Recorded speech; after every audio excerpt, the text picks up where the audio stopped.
My name is Solomon Comissiong. I'm the Assistant Director for Student Involvement and Public Relations at the Untitled Cultural Center.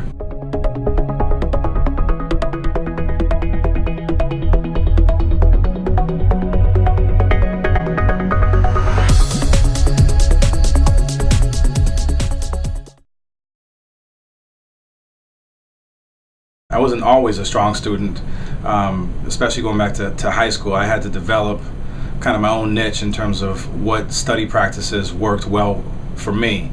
And so once I developed, kind of study habits that worked well with my, my sleeping habits, things that I was involved in.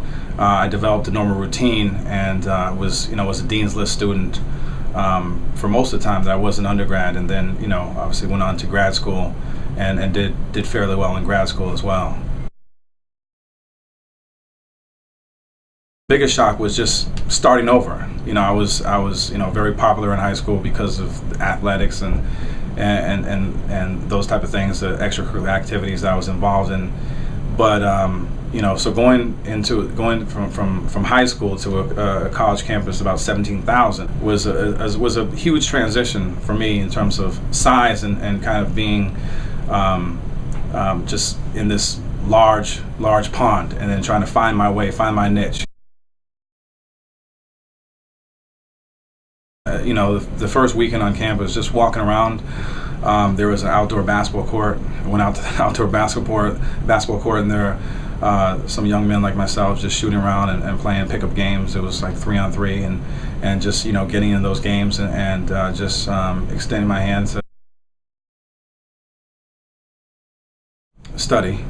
I'll lay it out there. My secret to my success was, when I go back to that, when I mentioned that niche that I developed, my niche was Sunday through Thursday, and that meant that Sunday through Thursday I was studying. So I took Friday and Saturday off. So I had a good time on Friday and Saturday. Went out with my friends, went to the parties that on campus as well as off campus. So I enjoyed my college experience socially. With the vast majority of students that I work with, and that's the task I think we have as educators, at least that's the way I look at it, is to try to get students to think outside the box critically, to try to get them to say, listen, because sometimes no one's checking them, no one's telling them that, listen, you're just watching music videos, on YouTube, catch you on the latest music video or the latest television program on Netflix or what have you. You're really underutilizing the internet. You're underutilizing a lot of growth that you can gain by way of tapping into this technological resource.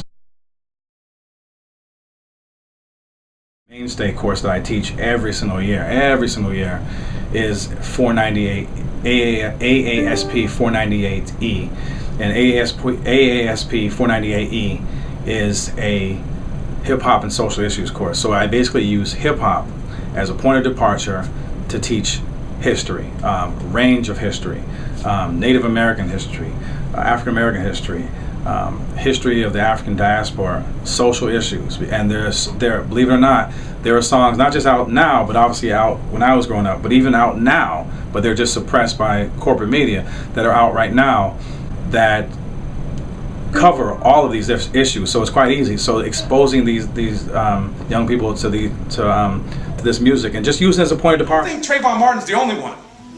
There have been dozens of unarmed black men and black women, when we look at Rekia Boyd in Chicago, that have been killed unarmed.